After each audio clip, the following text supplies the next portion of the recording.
Welcome to Democracy Ish. I'm Danielle Moodie, and we are having incredible technical difficulties today. So I pray that this is streaming on YouTube and Substack. Hopefully, we see folks soon. Hi, Wash. Hi, Demetrius just said good morning all from Southern California. So we at least Okay, so got one somebody's person. watching. So somebody's watching. This will be back up on YouTube for our usual audience, but there's been glitches. I think today's show is so hot and spicy that YouTube said, nope, can't allow it. And today's show was, oh, hey, people are there. All right, Hey, people are look, it there. works. We're Yay. working. Okay. The white supremacists couldn't keep us down. Folks, I have to apologize in advance because for the last 10 days, as you know, have been not battling, I've been having fun. I've been drinking my chai in a way. But as you all know, for those who don't know, the entirety of the right wing has come after me for the past 10 days because I responded to Donald Trump and the Trump administration's blatant xenophobia, white supremacy, and racism. I think we should just say the word racist from now on. Why waste words? They've gone against, first it was Afghans, Danielle, and then quickly then became all Muslims, and then it became Somalis. And as we have been talking about on this show, they're going after all brown and black people, Asian people, and also biracial people and white folks who are seen as race traitors, because this is what white supremacists do. This is the white supremacist agenda.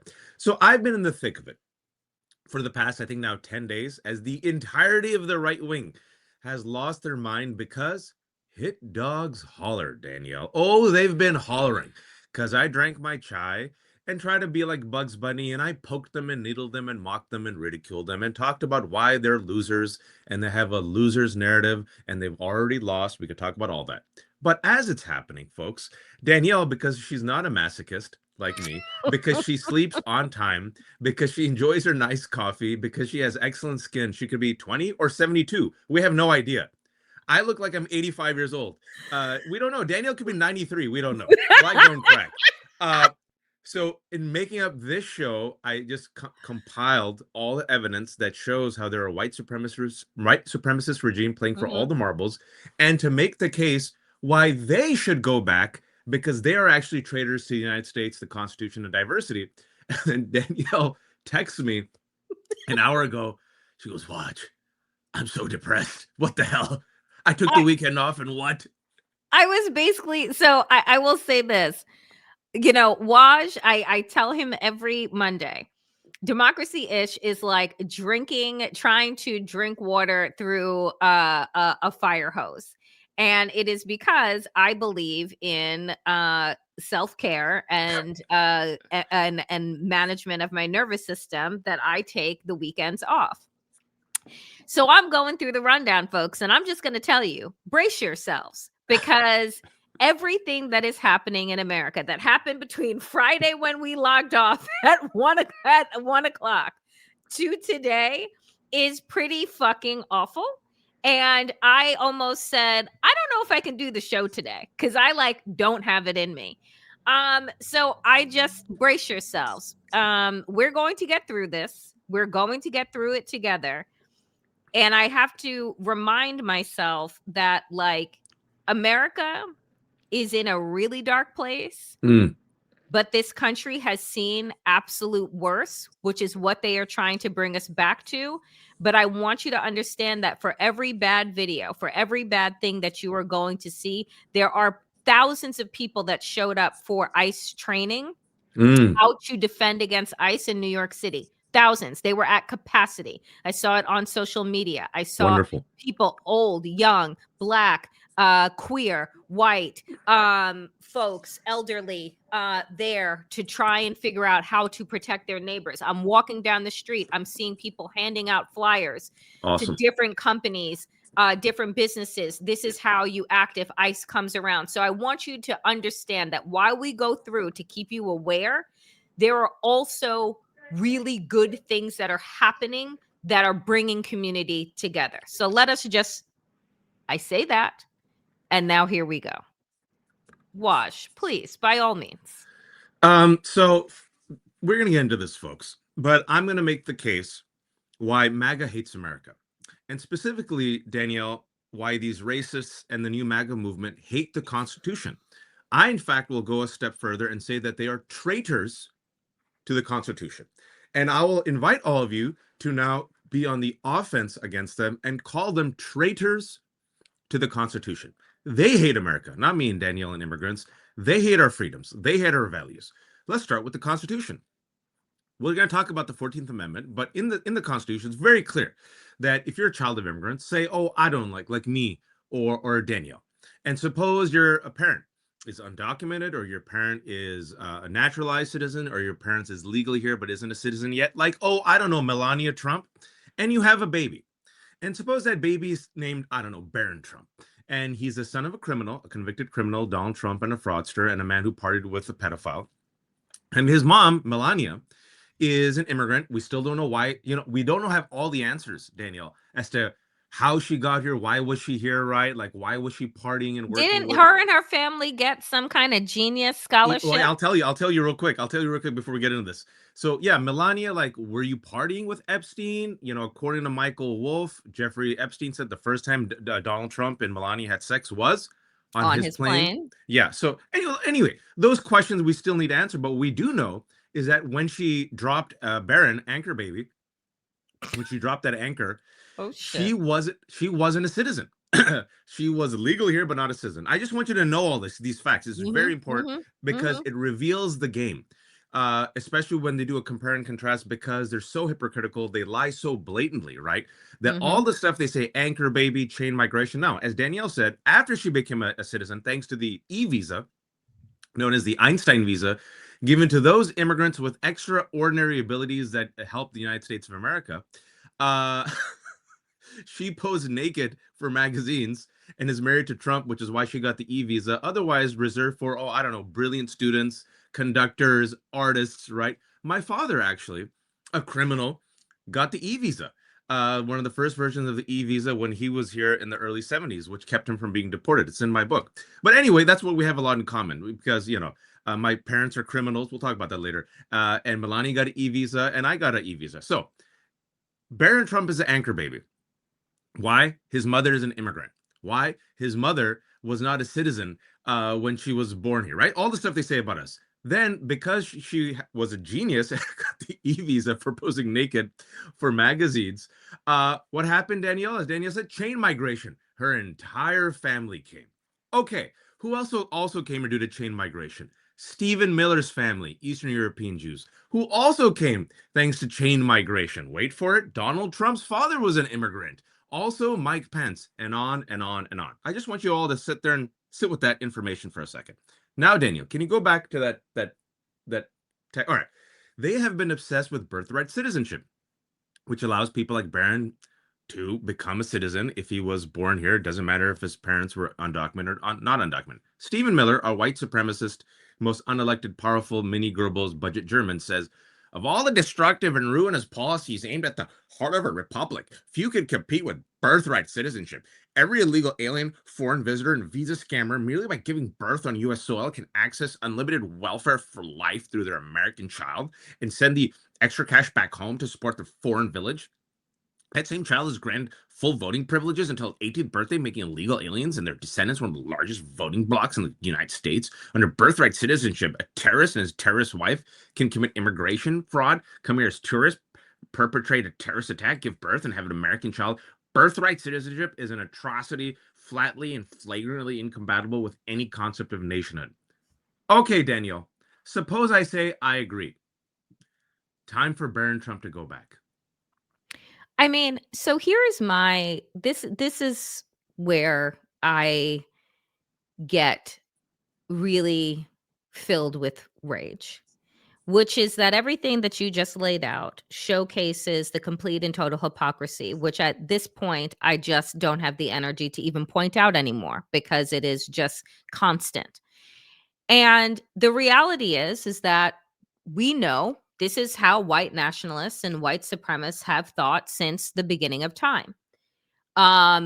Immigration is good for me to come here, for me to kill off an indigenous population, for me to enslave people, for me to do these things and then claim this land as mine, right? Because their white Jesus told them so.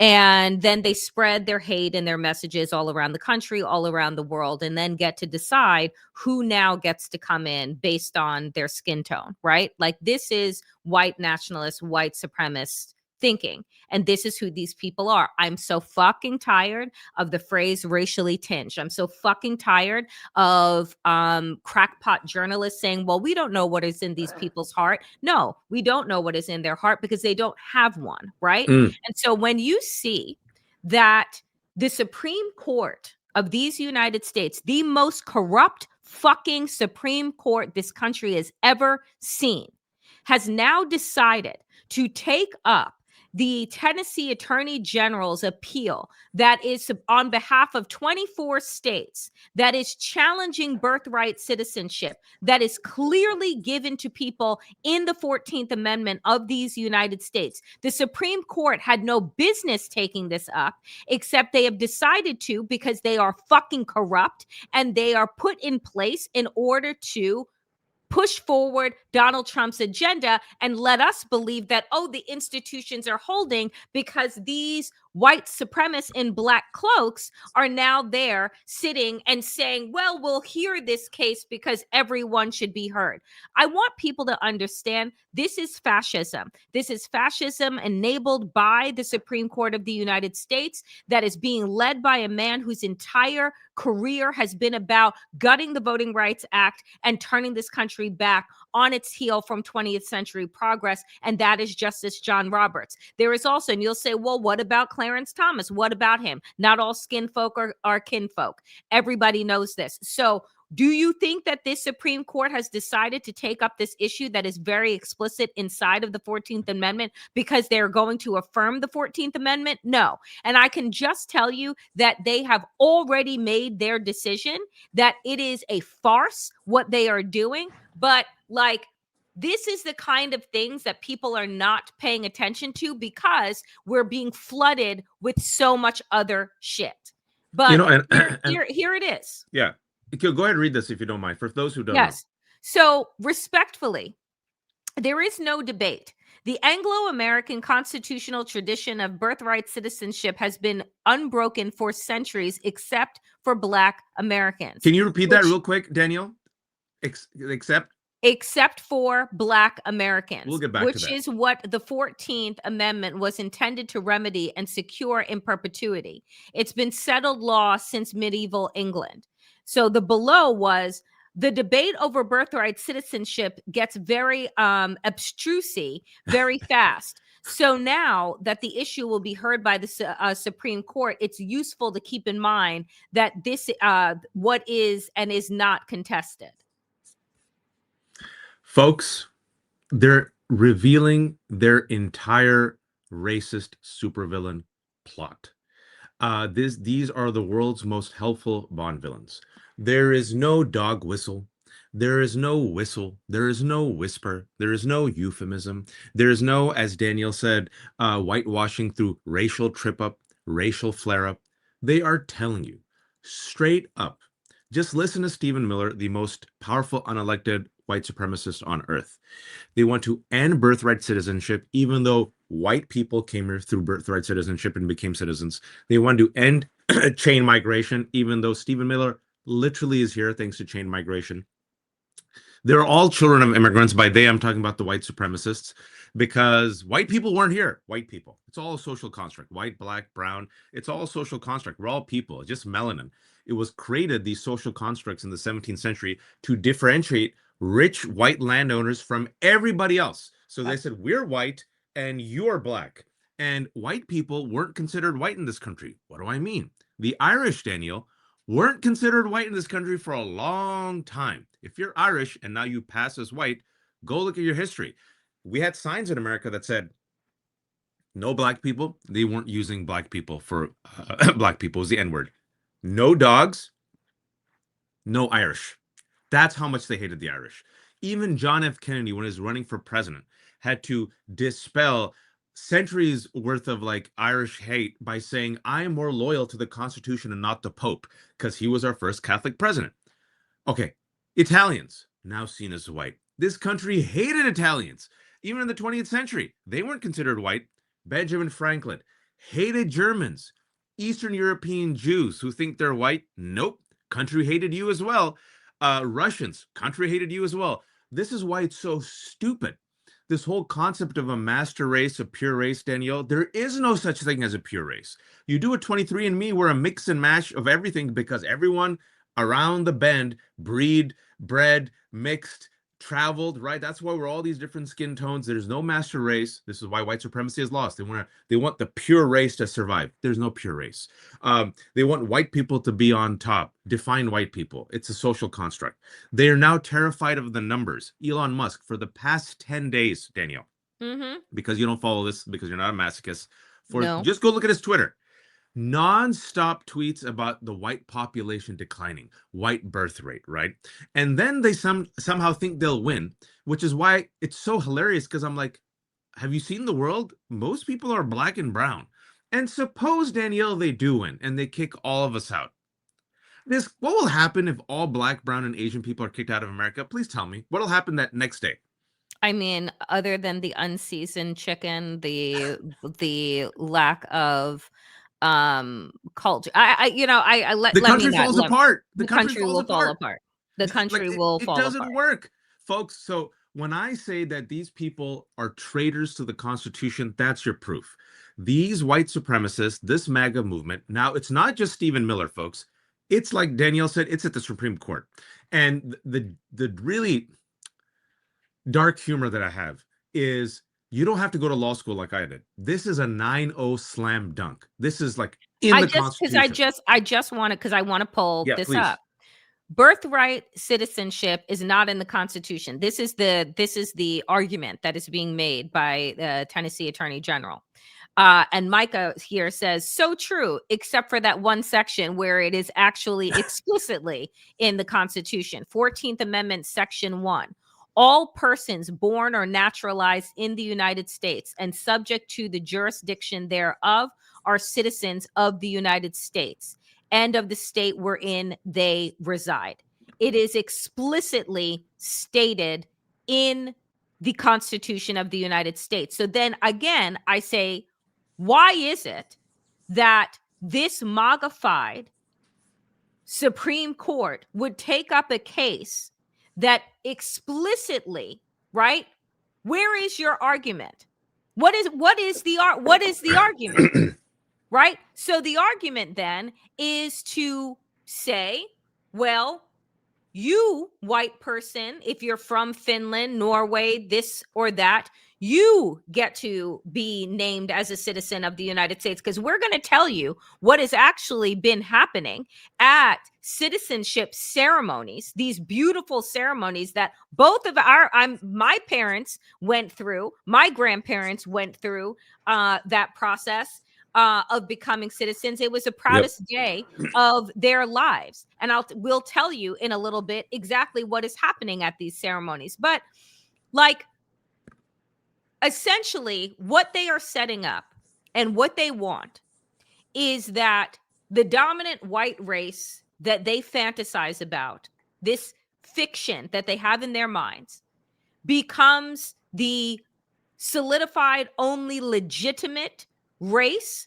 and group in this country that is allowed to work, that is allowed to own property, that is allowed to trade, that is allowed to travel, that is allowed to have freedom of movement. What they want is a 21st century version of apartheid South Africa, which, by the way, apartheid South Africa got their ideas from Jim Crow South. They want to innovate off of the 100 years of Jim Crow and go back to this place, right, where they get to pick and choose who is legitimate and who is not, who is a criminal by birth and who is not. And so when you look at, because I want to play this clip.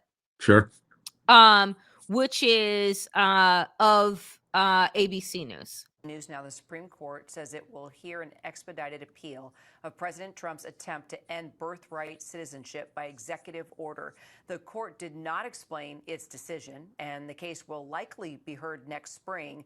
For more than 100 years, courts, interpreted the Constitution to give U.S. citizenship to anyone born on American soil, regardless of the legal status of the parents. Now, that may hang in the balance. Our senior Washington correspondent, Devin Dwyer, joins me now. So this is clearly a huge deal and a lot's at stake, Devin. A landmark case, Kira, and part of President Trump's immigration agenda, his crackdown he signed into law on the first day in office.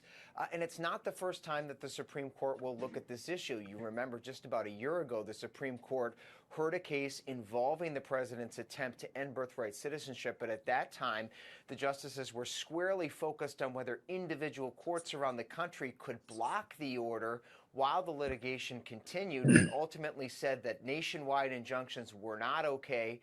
But judges found ways around them. That executive order remains on hold. Birthright citizenship is still the policy of the land. But now the president is back to the Supreme Court asking them to decide this issue on the merits. Even though, as you mentioned there in the intro, more than 100 years of legal precedent has established and reaffirmed that the Constitution does in fact spell out that anyone born on American soil is an American. And what the justices said this afternoon is that they are now going to take it up, decide it once and for all, likely next spring, Kira, when they schedule the case, and hand a decision down before the end of June. And what's happening right now, Danielle, as of this recording, you know that there's hearings right now that are happening, right? The oral arguments with the Supreme Court, where the Supreme Court right now, the same justices, if you have complete faith that of course they won't touch the 14th Amendment, right now, as we are talking, these oral arguments are so horrifying as the right-wing reeks in black robes on the Supreme Court are essentially allowing the president, let's be honest, the Republican president, let's be honest, Donald Trump, to have essentially complete authority. And Congress is just, I don't know, like an advisory council, and giving him supreme power to basically gut these agencies. That's happening in real time right now. And I just want to say this because I want to put up this comment by DJ Uncle Mark. We need to stop legitimizing, right? Mainstream corporate media needs to stop legitimizing Donald Trump and this regime by saying that this is a part of his quote unquote immigration agenda. As DJ Uncle Mark writes, that's not an agenda. That's racism, right? This is not part of the immigration agenda. This is just explicit white nationalism. Yep. And if we don't call it what it is, then we fall into the same whitewashing euphemisms that are being used to legitimize what it is that Stephen Miller and Steve Bannon, Donald Trump, and the rest of them have been wanting, right, since the beginning of time. And so it is racism, and that's what it is. And that's what we need to call it. And so, and we know that this Supreme Court is going to go along with it because they could have easily upheld lower courts' decisions, not involved themselves in this case whatsoever. All these cases, much in the same way that they have just handed over, right? Allowing Texas to use their racialized, gerrymandered, racist fucking map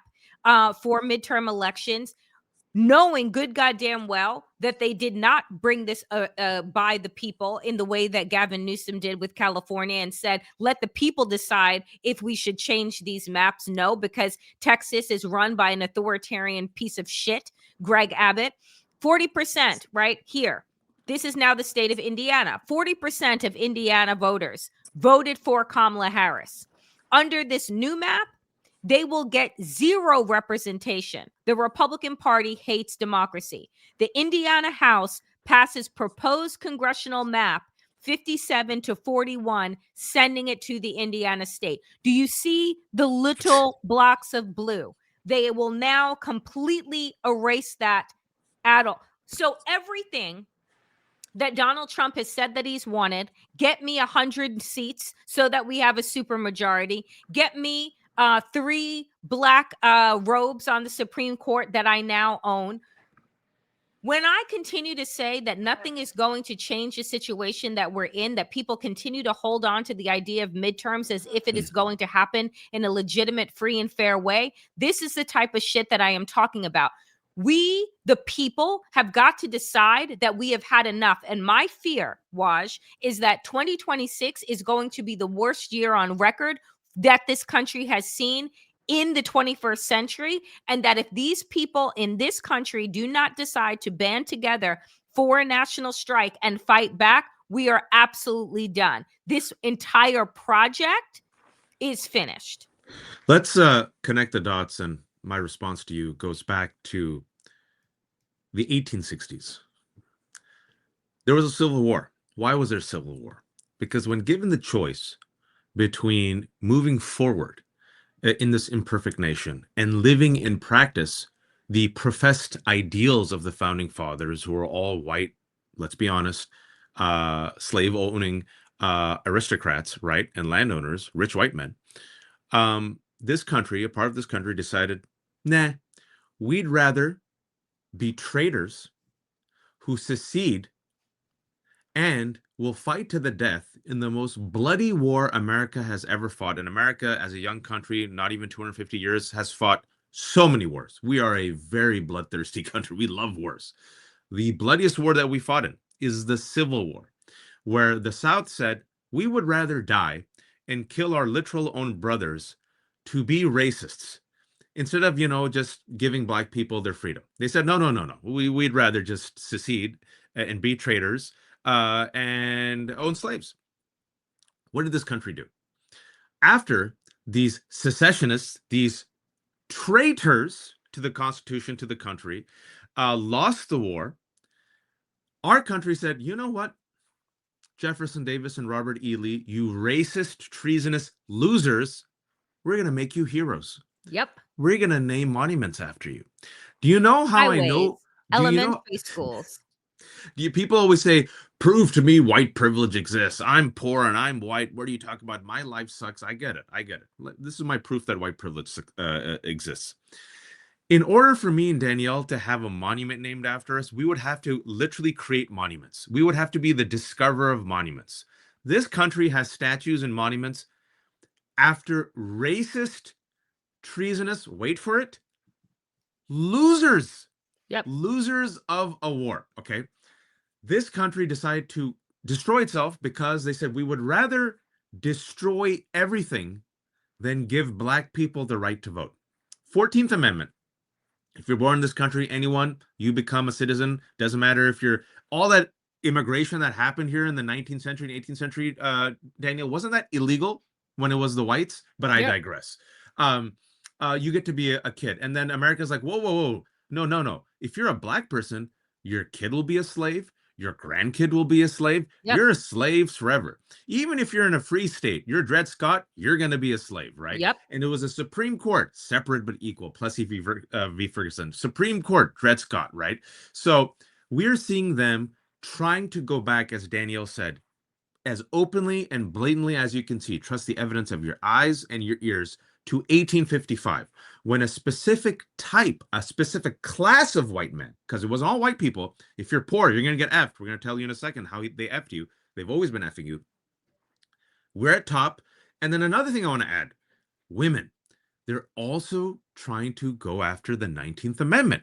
The church that Pete Hegseth belongs to, Christ Church, proud white Christian nationalists, have openly said that the 19th Amendment was a mistake, and a woman's duty and job is to be in the home. Danielle, can you tell people what the 19th Amendment is? The 19th Amendment of these Constitution. You will have to forgive me because I just was in a place. This is the ratification of allowing women the right to vote. Go ahead. Yeah. Please. So it's for all the white women watching right now, and with your white cousins and white uncles, and you think, you know what, the 55% who keep voting for Trump, the 52%, if you think, okay, I'll be safe, it's just Danielle and the Afghans and the Haitians and the Jamaicans and the Somalis. Oh, no. As someone said, it's about to get real quick. And so we call them traitors to the Constitution. Mm-hmm. I've also said they hate democracy and American values because they hate free and fair elections. Look at the redistricting. They don't want anyone to have a vote, which clearly the founding fathers, despite their, deep flaws in racism. You know, if you're here in this country, you're a citizen, you get to vote. Also, last time I checked, they pardoned the January 6th insurrectionists. So so much for them loving but freedom. are you sure? Because Oh, here, your friend, your cousin, hey, I don't know him. Hey, take it back. I take it back. Kash Patel loves to get on TV. God knows why, because he has a face for radio. When you attack American citizens, when you attack our institutions of legislation, when you attack our nation's capital, you attack the very being of our way of life. Fact check post, appreciate them. Parentheses, Donald Trump pardoned all of the January 6th rioters that broke into the Capitol. But this was Kash Patel talking about the update of the DC pipe bomber. And I'm just like, you are a joke. Like, the entire administration is a fucking joke. And I just wish that they weren't so dangerous and so cruel so that we could actually sit back and laugh at them. But we can't. Because this is a person that is in charge of the FBI, that in his twisted, dark little mind thinks that, oh, they are the crusaders. They're doing what's right for this country. They're the ones that are keeping people safe. And I'm just like, are we all supposed to believe that January 6, 2021 was a collective fever dream? Like, was that a collective fever dream for all of us? Like, we all just, sat down, took a hit of acid and made that up? Right? But Kash Patel, Donald Trump, and the entirety of MAGA and the Supreme Court want us to believe that we're the ones, right? That we need the National Guard in our neighborhoods to protect us against ourselves. That we're the ones that need to, because I want to go to this. I'm not playing this clip, folks, because I've made a decision that I do not like to amplify racism on this show, but we can talk about it.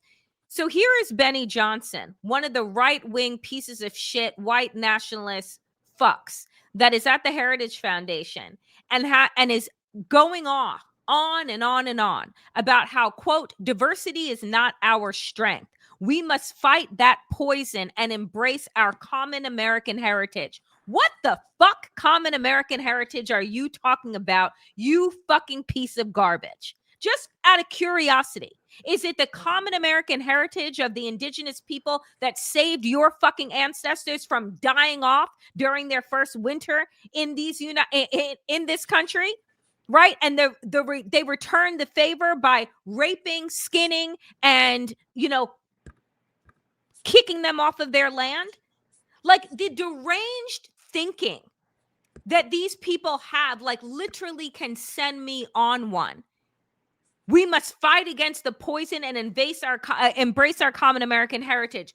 Oh, you mean the breeding farms to breed human beings that your ancestors put together to put the strongest black man and the strongest black woman together in order to create the products that would further the capitalism of this nation? You mean that common heritage? The common heritage of the Trail of Tears, the common heritage of mass graves of indigenous people and stealing them from their homes and their tribes in order to brainwash them, and then if they didn't follow along, murder them? That tradition? I'm confused about what common American heritage Benny Johnson is talking about. Do you know, Waj? Whiteness and the delusion of whiteness and the illusion of whiteness and the fraud and con of white supremacy.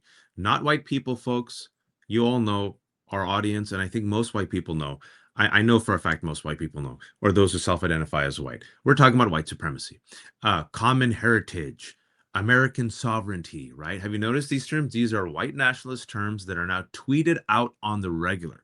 Yep. By the Department of Homeland Security, by the Department of Labor, by the State Department, by the Trump administration, by the White House. Pete Hegseth also said diversity is not our strength. The Secretary of Defense telling our veterans, the most diverse fighting force on earth, right, that diversity is not our strength.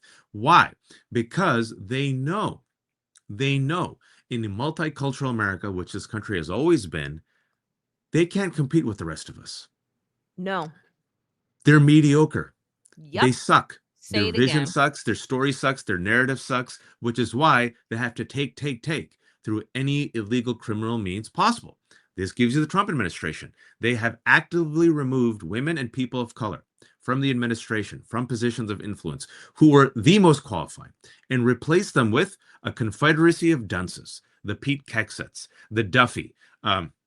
Is that his name? The real world guy, our Secretary Yep. of Sean Transportation? Duffy. Yeah. Our Christy Cash Nome. Patels. Go ahead. Yep. Caroline Levitt, Pam Bondi, Christy Nome. Better watch your six, Christy. You in trouble, girl. Right? The world's most corrupt, racist, incompetent people. Right? You're seeing it in real time. The Benny Johnsons. Right? So when I'm making my argument that MAGA is a traitor to America and MAGA hates America, America's always been diverse.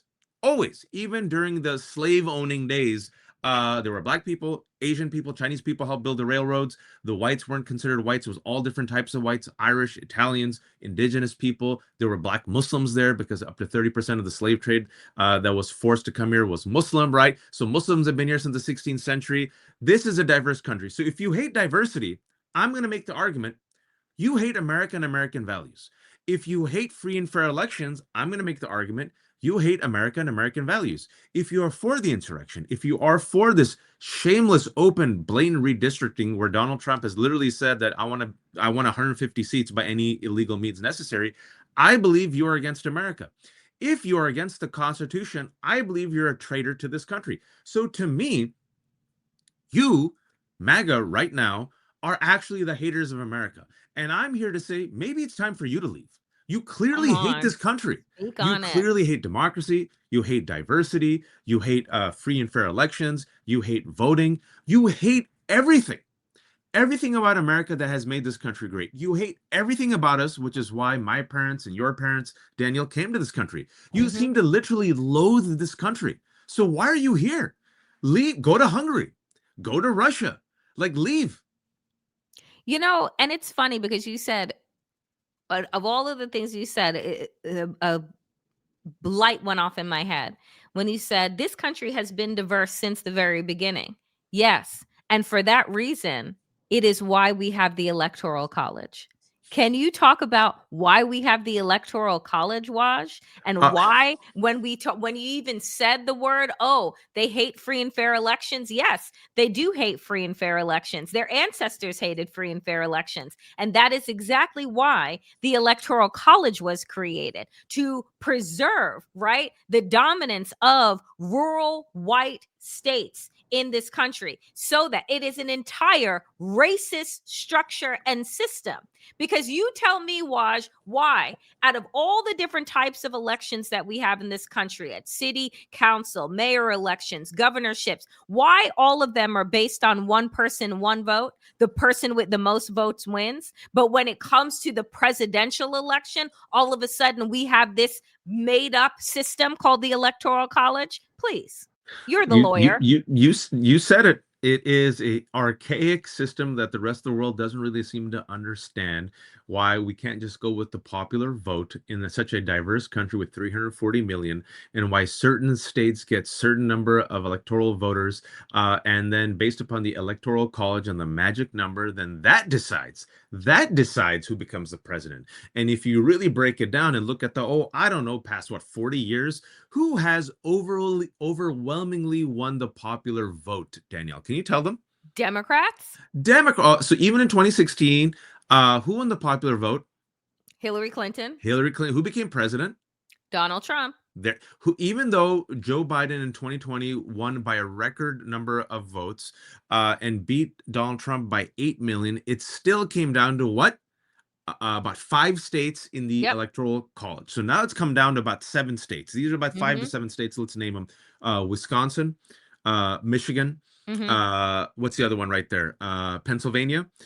Georgia now is a battleground state. Arizona, Nevada, and I would throw in, just wait, I probably put North Carolina in there. North Carolina is actually more blurple, but thanks to the obscene measures that the Republicans have gone through in the state to disenfranchise people, right? I would say those 6 to 7. So basically, folks, every election, regardless of the popular vote, regardless that the majority of people overwhelmingly go Democrats in the past 40 years, it comes down to about 5 to 7 Yep. states. And it's rigged that way for white minority rule. The entire system has Yep. been rigged for white rule, and we have seen our country make a progress or attempt over the past 250 years to let this country expand and actually fulfill its vision and the way Yep. it sells itself to the rest of the world.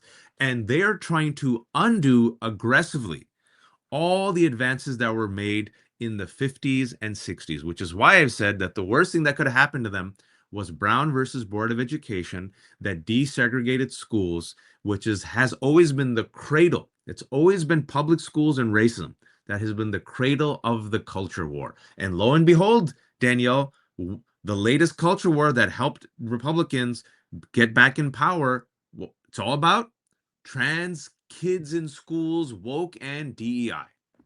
And I'll just add this too, right? Just in terms of the Electoral College, in terms of the numbers, in terms of this entire country being rigged for the benefit of whiteness and white America, is there is not a decision that has been made that didn't clearly articulate exactly what they thought about Black and brown people in this country when we are talking about the designation of being 3/5. And why did that happen? Why were Black people, enslaved Black people, labeled as 3/5 of a human being? Because at that point in time in the United States, who was there more of? Black enslaved people. And so as not to count them, that would be counted against white people. They said they're not really fully human. There you go. So when people want to, these Benny Johnsons and the Nick Fuentes and the Donald Trumps and the Stephen Millers and all of these people want to talk about how racism doesn't exist and how, the system is rigged to hurt the white man and all of these things, I just want to, when they're on their crusade to erase history, to deny facts, and they want us to dance around and embrace white American heritage. There is the entire country, the entire values, the entire system was based off of cradling whiteness. That's it. Right? Like, that's it. And everything that has been done since the formation of this country on tribal land, on indigenous land, since then, everything that has been done, every policy that has been created, every law that has been passed has been about the preservation of whiteness. Because you see, you stole people from their land, you landed on indigenous land, and then you realize, oh dear, we have to make them citizens of this country. You mean that they can't be our property anymore? And they tried to get rid of us. They tried to send Black people to Libya, right? Liberia. They tried to get rid of us, right? And that didn't work. And so here they are once again. Like, the thing that gets me, Waj, is that none of this is fucking new. Nope. It is all a rinse and repeat. Every fucking decade is a rinse and repeat. This is just the most audacious of the acts of white supremacy, because it's going even further than the Bull Connor days of segregation now, segregation forever, because they don't want us to exist, period, unless they're able to extract from us.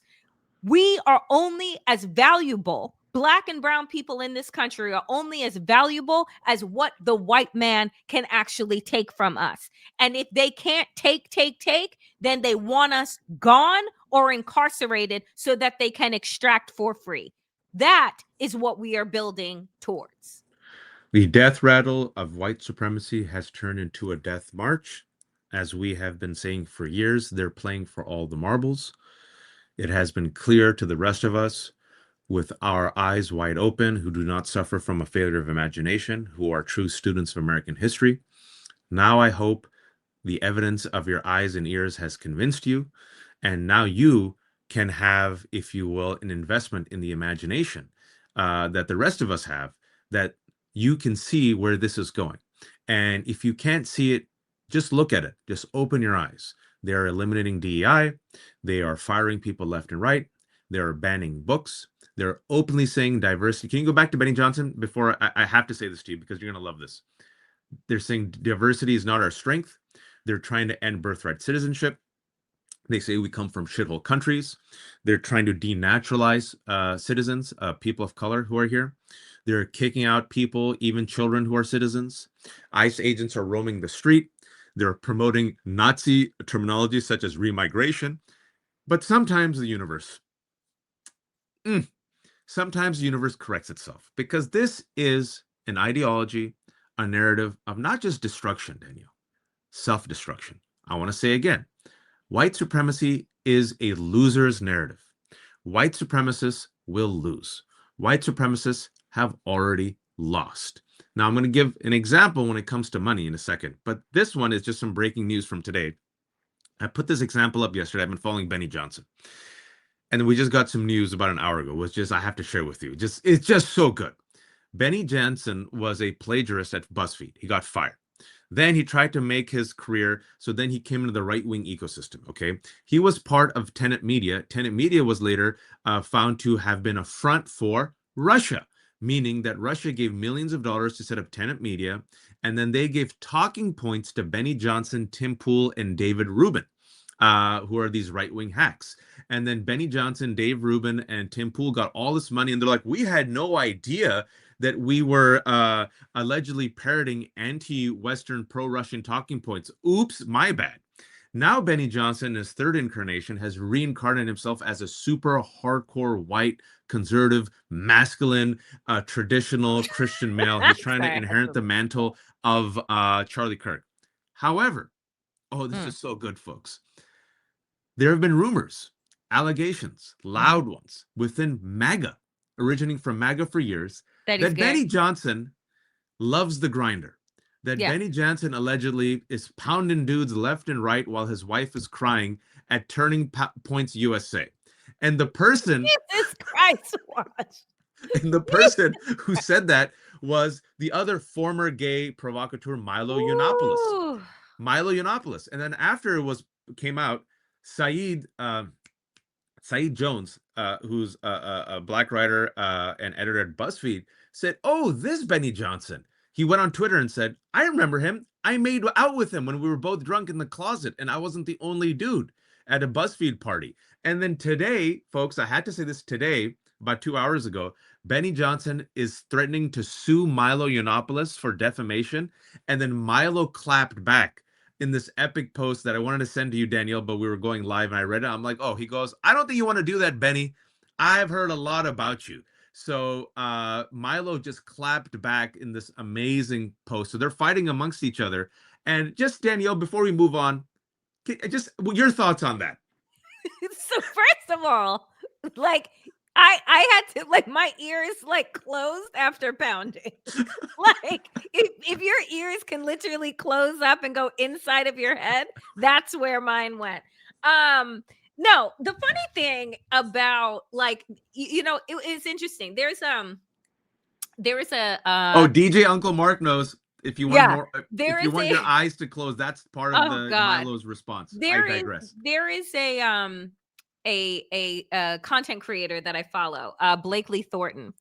And Blakely Thornton recently posted and said, this entire country is going to shit because of horrible, closeted white men, like, that cannot face their sexual identity, their sexual orientation, none of it. And because of it, because of their and what he was saying, and it was him and a bunch of other creators, what they were saying is basically that if you hate yourself so much, you will try and destroy everyone else. That's right.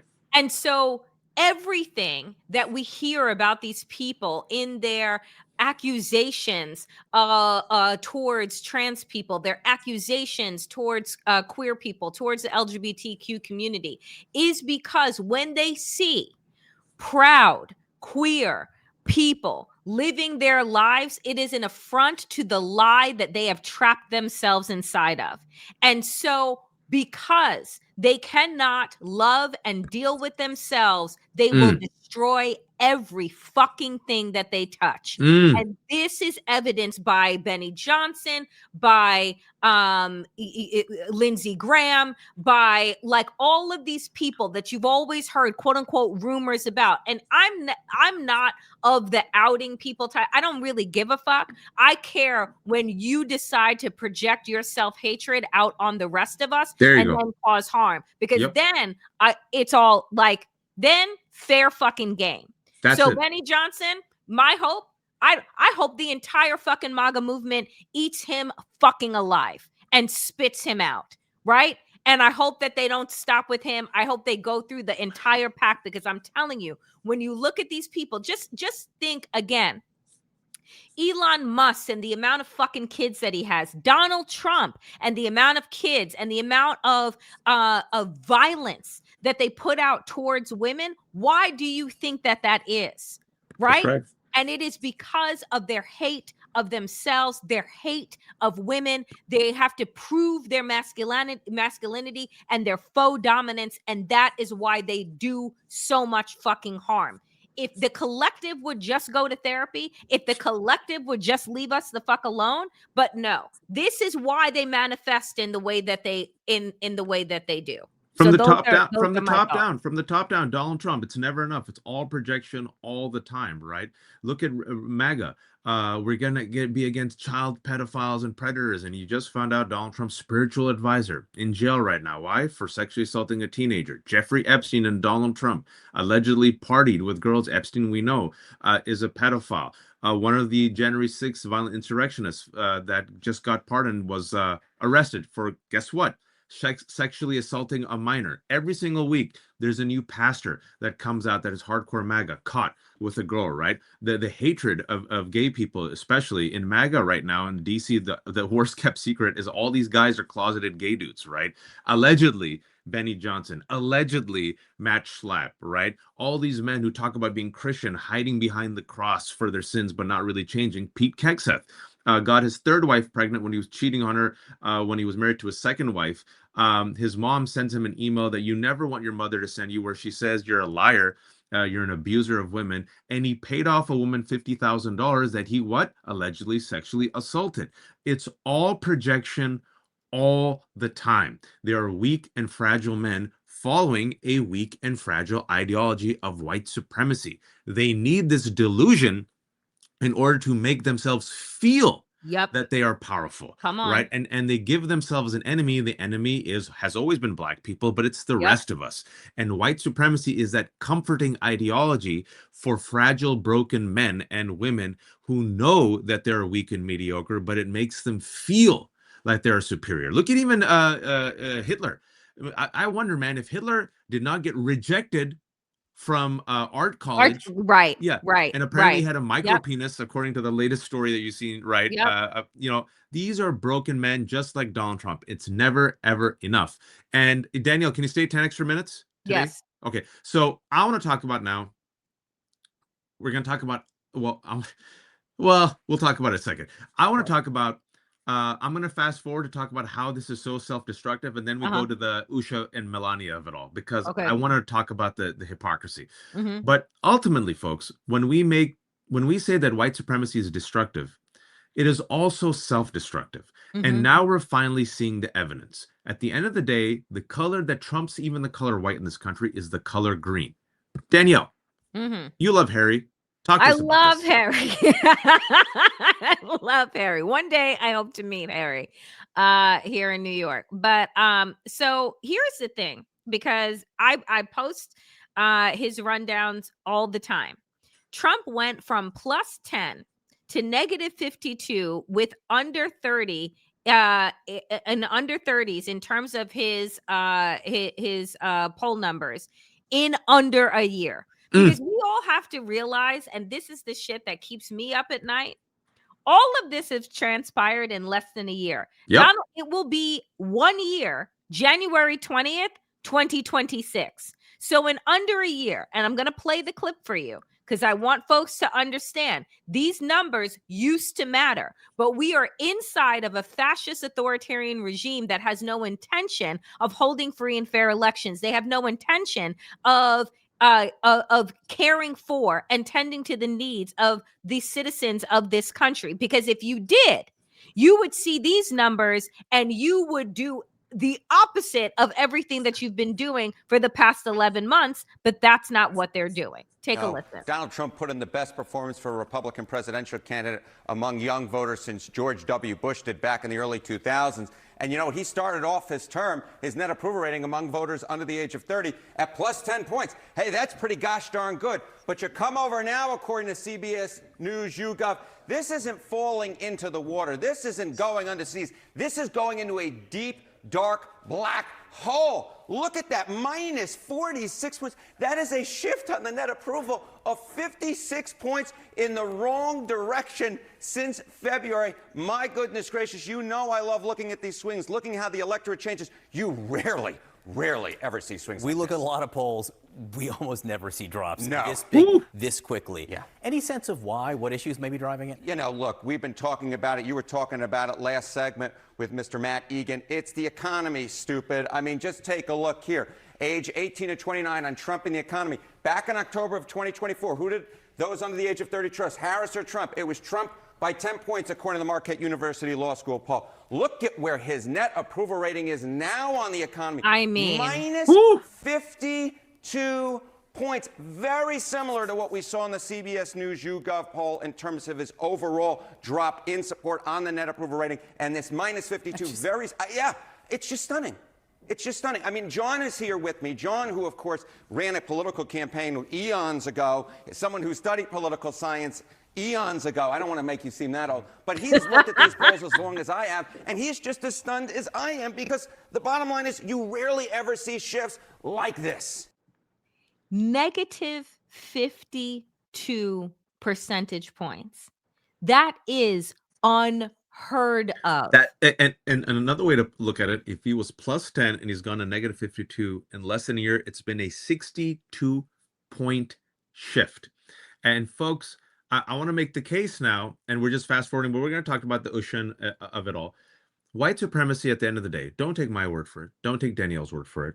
You know, if you don't care about the Afghans, if you don't care about Somalis, if you don't care about people of color, it is ultimately self-destructive. You just saw what Donald Trump has done to the economy, right? Now, this is what Stephen Miller is saying. Wait for it.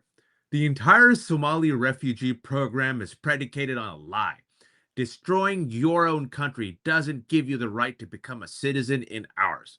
So they're blaming Somalis, Black people, refugees, immigrants for destroying America. To talk about how self-destructive white supremacy is, first, you've seen Donald Trump in the economy. Some breaking news as of an hour ago, Danielle, $12 billion bailout to farmers that just broke. Can you tell them why he's giving a $12 billion bailout to farmers? Because they're killing themselves, and because he gave all of their money that they would have received in soybeans this past fall to Argentina, their competitor. He gave them $40 billion. And then, the Chinese have not decided to buy a soybean from the United States, when this trade usually is into the billions of dollars with our farmers. And instead, they've decided to go to South America, even though there is a tariff there, because when they looked at what the numbers were going to be to get money to get the soybeans from the United States, they said, fuck the US. And so now, after reports of people killing themselves, after reports of entire family farms going belly up, Donald Trump is now turning around and saying, let me not have all of these white farmers, because I'm certain that the Black farmers ain't going to get shit. Nope. But let me give the white farmers $12 billion. Did I get that right? No notes. Chef's kiss. Absolutely. And now even this $12 billion bailout, the white farmers who are suicidal said, we don't want a bailout. This is just a Band-Aid. So it's like a person burning down your house and then throwing a bucket of water that saves the kitchen while the rest of the house is burning and says, look at me, I saved you. This is white supremacy. Also white supremacy. Did you see this video, Danielle? Can you tell I me what did. just happened here? Because it's so emblematic of America. I thought this was so beautiful in its microcosm. So, a Hispanic Amazon driver who's a U.S. citizen was delivering packages in his own car. And this man, white man, opened the door, started asking him where he was from and what he was doing there. And then he started following him to his car while threatening him with his dog, and shut the car door on him. And the guy in question was his own Amazon delivery person. He was dropping stuff off He for was him. dropping stuff off for him. I mean, Danielle, this is white supremacy. It is so stupid and self-destruct. Folks, this country, So instead of fucking having dumb. black kids swim with white kids, this They country drained chose the fucking pool. to drain the pool. Now, Danielle, Ugh. we were talking about how diversity is not our strength, and this administration has gone out of its way aggressively, openly, loudly to destroy all DEI programs and the words DEI. And we said, this probably won't be a good idea for the American economy. Danielle, can you share this gem that came out yesterday? Oh yeah. So evidently now, because of Trump's DEI, admissions and higher education experts say Trump's ban on DEI is likely to hit an underrepresented group of applicants. Who is that group? In fact, men, and particularly white men. White men. Nationwide, the number of women on campuses has surpassed the number of men more than 4 decades. So again, I love this for them, and it's always amazing because this is this is connected to the fact that white men are struggling with loneliness, that they can't find anyone to date, that they can't find, jobs, that they can't find these things. Why? Because you're wildly mediocre, and I need a new word, right? And this is why they are now falling in love with AI and a frictionless existence, because they can't fucking compete. And then the women that they are going after are more educated than them, more empathetic than them. And just, I mean, it is... It's Oh, a death. good. It's a death cycle. It's a death spiral, and it's so sad because all of it was avoidable. And then, wait. No, we'll get back to that. We'll get back to that. But let me go back to this because I have to talk about how they're going to destroy themselves, folks. Because it's just too good. This is J.D. Vance. All right, J.D. Vance, for those who don't know, has an Indian American wife. Usha How Vance. do you not know that? I don't know, but okay. He has biracial kids. One of his kids is named Vivek. His family that embraced him and loved him are all Indian immigrants who didn't come here as citizens, came here as immigrants, then became citizens, and who were born not in America, but born in India and are brown skinned and speak multiple languages. J.D. Vance tweets, "Mass migration is theft of the American dream. It has always been this way in every position paper, think tank piece, and econometric study suggesting otherwise is paid for by the people getting rich off of the old system." Okay. His wife is Usha. His children are biracial. Danielle, can you please tell me, does this apply to his family? I guess not. I guess it doesn't apply to his family. Like, I guess in his mind, like, I guess him, Donald Trump, they all have asterisks next to their families filled with immigrants, his family filled with people of color. But here's the thing. Like, I know you're going to give us like Usha update and all of this shit. You know, and I know that there are people inside of every community of color, right, who align themselves with whiteness, That's with right. white people, That's right. so that, right, they can eat high on the hog. That's like, right. this is the reality. When you come to this country, right, your family is immigrants, you come to this country and you look and you see very clearly the totem pole of America. Yep. You see who is on top, you see who is on the bottom.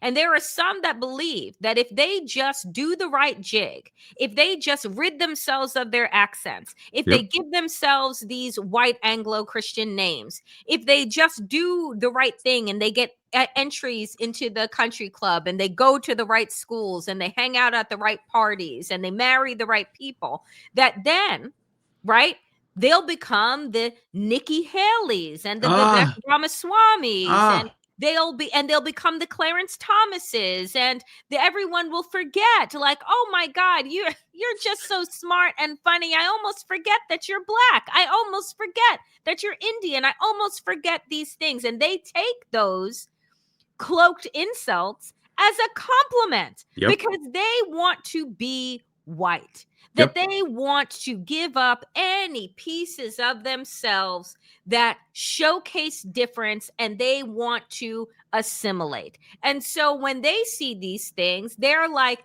it's not me, it's going to be those people. It's why you had Latinos for Trump. It's why you had blacks for Trump. It's why you had Cubans for Trump, because they all thought, right? Because Chet and Brett and the rest, and Muffy and Tuffy, that they all had been dining together and sending their kids to the same schools, that they would be good. Except guess what? You can erase your color. Mm. It's a big club, and you ain't in it. And unfortunately and tragically, some Somali immigrants and Somali Muslims who voted for Trump are finding out this week.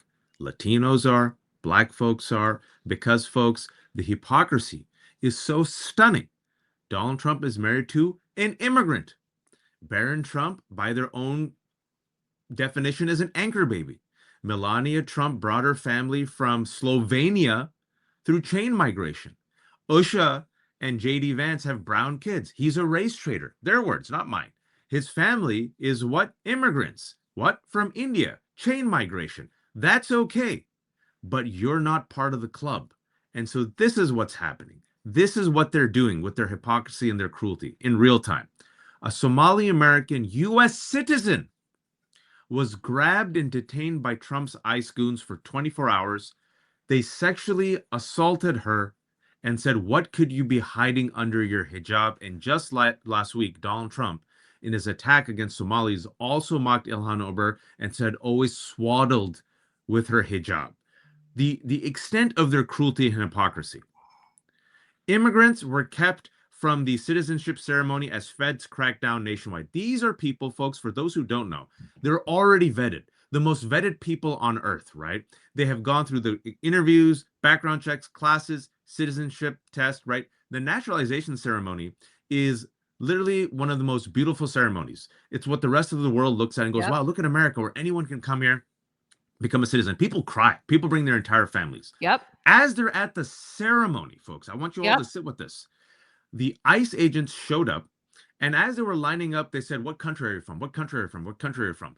And they had a list of, I think, about 19 countries. Yep. And then based on those countries, those people raised their hand, they took them out as they were about to finalize their oath-taking ceremony and said, no, we have to vet you further. The degree of cruelty, the USCIS directed its employees to halt adjudicating all immigration pathways for people from 19 countries deemed to be high risk. One of our clients said that she had gone to her oath ceremony because she hadn't received the cancellation notice in time.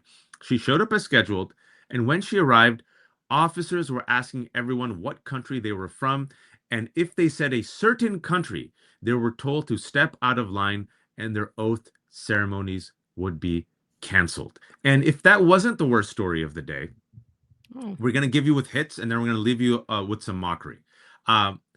This woman, I saw the video. There were two Somali Americans, one of them hijabi. They took a video. We're not going to post the entire video. I'm sure you've seen gone viral. They're at a Cinnabon.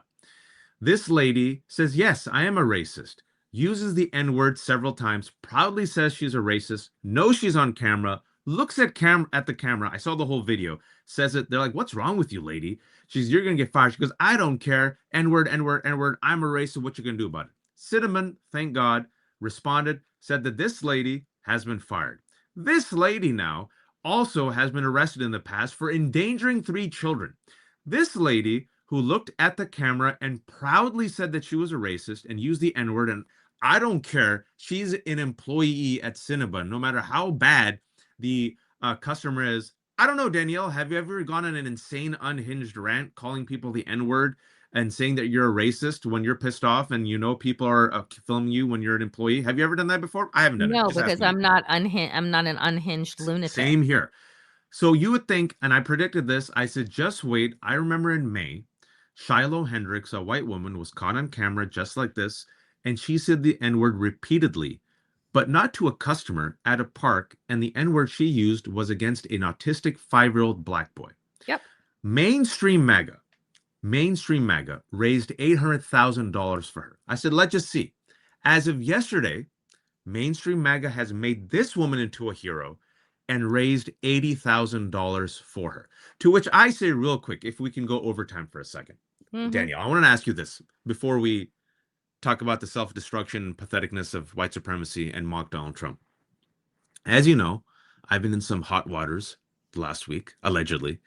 I've been drinking my chai, folks, because I responded to Donald Trump's hateful rant on Thanksgiving where when he went against immigrants, said we should go to third world countries, mock Somalis, right? And you've seen my rant, which many of you have seen on the Left Hook. 1,500 people were there watching live. Most of my audience is white. They agreed with me. The right wing then said, look at Wajahat and how he hates white people. Oh, no. I was talking about white supremacy. And I differentiated white supremacists from, everyone, including white people who aren't white supremacists.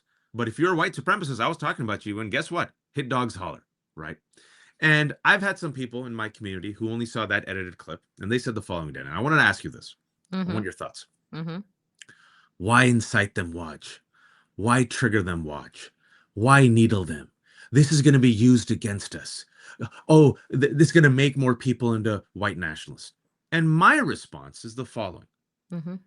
I saw the movie Avengers. There's this great scene where Captain America tells Hulk, all right, time to get angry now and transform into Hulk. And Bruce Banner responds to him and goes, I'm always angry. And when I think of white supremacists, white nationalists, my take on this, and I really wanted to hear your take on it, because maybe I did something wrong. I don't know. They're always angry. They hate us no matter what. They hate us when we're joyful. They hate us when we're walking with a hoodie down the street. They hate us when we're in Minneapolis. They hate us when we're Afghan refugees succeeding in Fremont. They hate us when we're trying to run for office. They hate us when we're broke and trying to get another job. They hate us when we're in Silicon Valley. They hate us if we run for office. They hate us no matter what. We don't have to incite them. We don't have to anger them. They're always angry. Even if we're not doing anything, they still come after us. They're just looking for a justification, if you will, to rationalize their hate and white supremacy. So what I said was, if it wasn't me, it'd be someone else. And furthermore, they even lied about what I said to justify their hatred. And the final thing I'll say is, Danielle, I didn't make anyone be a Nazi. I didn't make anyone be a white supremacist. I'm not making anyone say the N-word. If anything, I'm just removing their hoods. But your response? My response is what Audre Lorde said so many, many years ago. Your silence will not protect you, right? We have to understand that these people are never going to see our humanity.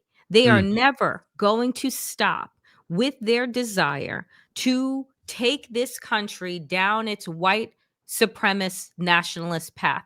They are never going to ease up just because you're one of the quote unquote good ones, right? You're the one that keeps your head down and just does your work. No, because they come for you when they say that you're an immigrant that doesn't work and you're lazy and you're just coming in to suckle on this country. And yet, where are they arresting people? At their jobs. They say that these people are criminals and all they want to do is take over this country. And where are they arresting them?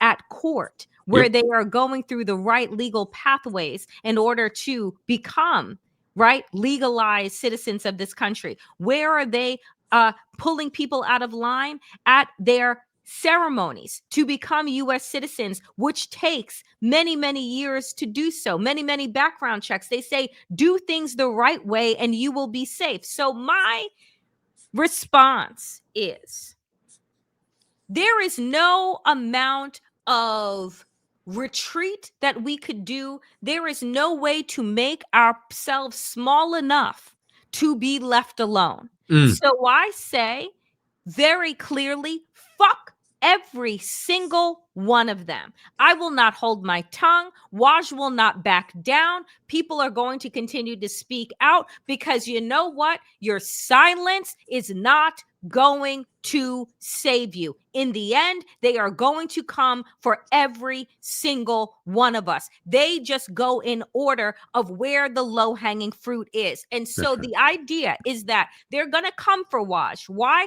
Because they want to make an example of him. See, we got him to shut up, which means that it'll be easier the next time we go down the line. And what I say is that we're not going to shut up, that we're going to get louder, that we're going to get more ferocious, that we're going to get more organized, that we're going to develop bigger strategies, because they are never going to stop. And so we can't stop.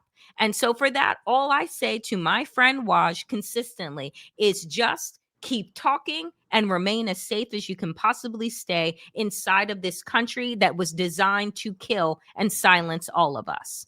And I will add this to the white folks listening to this show, our wonderful white audience members. This is your fucking time. This is your time to shine. And why do I say that? Because they are coming for everyone based on how they look. So we need you on the front lines. We need you to put your bodies on the line to protect the rest of us. We need you to get louder than you've ever gotten and to be consistent in the hell that you are raising. We need you to lift up your neighbors, your friends, your colleagues, because it is your turn, because they're not coming for you first. They'll come for you eventually. Oh, they will. But they're not coming for you first. So this is your moment, your time to put your money where your mouth is, to put your action, right, where you say your values are. It is your time. This is your John McClane Die Hard moment. This is your Ripley alien battle the alien queen moment. This is it. I've been saying the same thing. This is your hero moment. This is your Tom Cruise moment, white folks. They're coming after you. They call you anti-fascist. They call you terrorists. They're doing tear gas against white priests. They're pummeling 79-year-old white shopkeepers. You think you're safe? They're coming after all of you. And I just want to say in the past real quick, for the white folks who helped black folks in the civil rights movement, they called you race traitors. This country went to war with white folks for trying to end slavery. So if you think you'll be safe, you haven't paid attention. And if you think the system will protect you, you're suffering from a failure of imagination. John McClane moment, folks. This is it. Die Hard. And bring it full circle. And I thought just certain images were just so encapsulate everything we've been talking about on this extra loaded 80-minute show. White supremacy being a myth, a con, a delusion, a lie, a narrative that comforts the fragile, the broken, the mediocrity. I mean, Danielle. Please. I mean, I'm so sorry because I had, put together from Michael's crafted a fake ass medal for you as well. And I left, and I didn't complete it. But I This is wanted, my medal. Yeah, I I wanted to match what it is that Donald Trump has received here, which was some made up prize from the FIFA. Yeah, FIFA Peace Prize, literally made up. You're absolutely on point. FIFA Peace Prize. And I will shout out Gavin Newsom, who I think social media team posted that he got the Costco Peace Prize. And so he was really proud of that. When you can't compete, you do this type of shit, which would be funny if they weren't so sad and mediocre. But look at Donald Trump's face. Look how happy he is to accept this fake piece of trash. Danielle, I literally made this for my father when I was 8 and he found it for me and gave it to me. So this is the with the power vested in me by myself, hereby is Wajahat Ali's first annual Peace Prize given to Wajahat Ali. Now witness me and congratulate me, Danielle. Congratulations. You are an exquisite human. The best human. And speaking about white supremacy, self-destruction, Kennedy Centers, for those who don't know, was an just a beautiful annual ceremony celebrating the best talent. There was a beautiful ceremony at Kennedy Center right here in DC. It was then later televised, I usually think on PBS.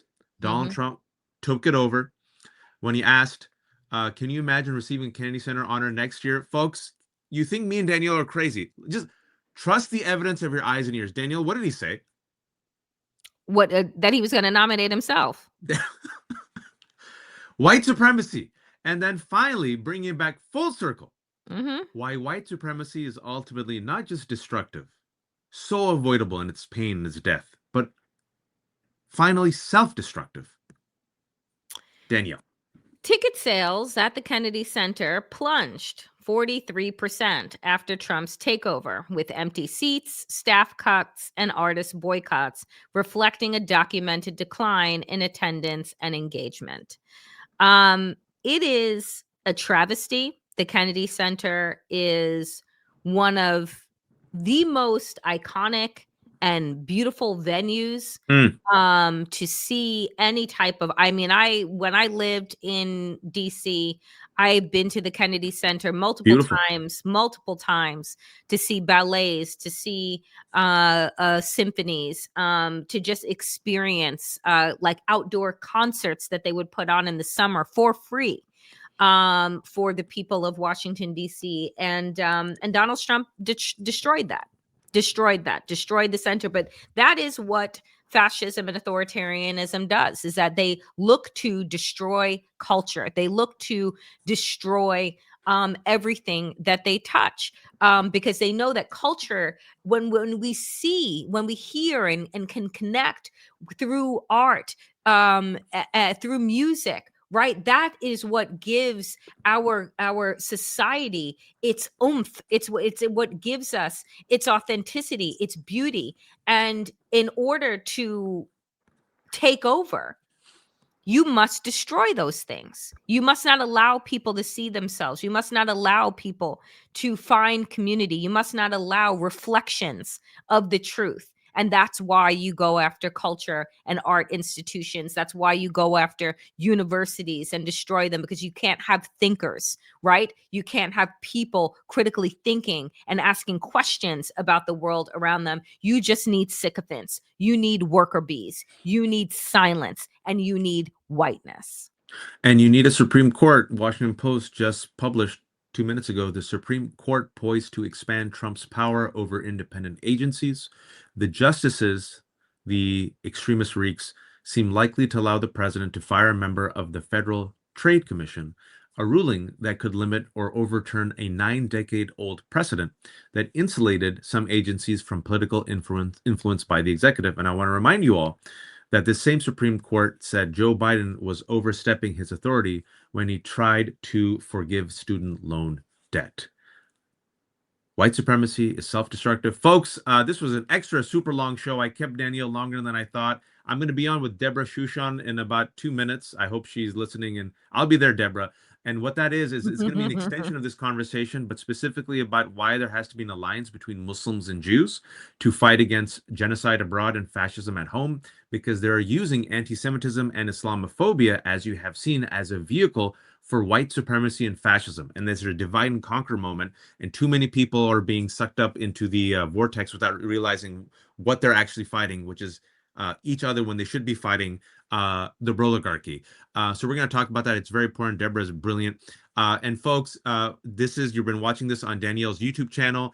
Try to get Danielle to 60,000 now, Danielle. I mean, I just, folks, I'm at 35, would love to be at 40, would love to be at 50, would love to be at 60. So keep pushing, keep liking, keep subscribing, keep sharing. And for the super stickers and super thanks that poured in today from Demetria, from Meme, from Megan, who became a YouTube channel subscriber, and also $50 for having missed the shows, from DJ Uncle, $3 from Susan, our incredible moderator, $10. PJ became a member of the channel for a month, as well as $300, which I can't describe to you how far that goes. A DJ again, Jimmy with $5, Susan again Awesome. with 10 and 5, Game Shark, you know, folks, every single dollar that you donate, every single like, every single comment, every single subscription goes a long way. We are battling here against evil. We are doing our part, what we believe we've been called to do, to lift up truth, to connect the dots. And you allow us the ability to do that. Please go. Waj has your discount is still going on your It's Substack. the discount is still going. I just shared it, folks. It's www.thelefthook.substack.com/discount. I'm trying to put it in the comment sections. Thelefthook.substack.com/discount. Everything is free, and this is the first time we've ever asked. We're terrible capitalists. So Terrible. everything is free. If you have no money, fine. The Damn Digest is free. The Left Hook on Substack is free. Danielle's YouTube channel is free. My YouTube channel is free. But if you can, become a paid subscriber to Damn Digest. She has a discount up to the new year. Yep. I have a discount up until the new year, which was very successful during Thanksgiving, so we've kept it up to the new year. If you want to help us, it's only $50 a month, but I put my discount for now $38 a year, $375 a month. I think Danielle's yours is the same, right? I have 20%. What I'm doing is 20% off yearly subscription, and I'm doing that, friends, for this entire holiday season until Christmas Eve. So again, Waj and I, terrible. We keep all of our things free. So if you don't have the money, which we know that many people do not, just like, comment, and subscribe for free and share on your platform, share with your community. But otherwise, yes, do consider becoming a paid subscriber to The Left Hook. Waj interviews 67,000 people a week, and you should know each and every single person that he interviews. So become a paid subscriber over at The Left Hook if you have the ability to do so, and as well at the Damn Digest. Friends, we will see you on Wednesday for our midweek check-in, which hopefully will bring us better news, but probably fucking not. But we appreciate every single one of you. Thank you for showing up. Thank you for staying for this supersized democracy-ish. And thank you so much for being supporters of us. And please, oh please, as Waj says, don't be a fascist. We will see you on Wednesday live for our midweek check-in on Substack. Until then, bye, friends.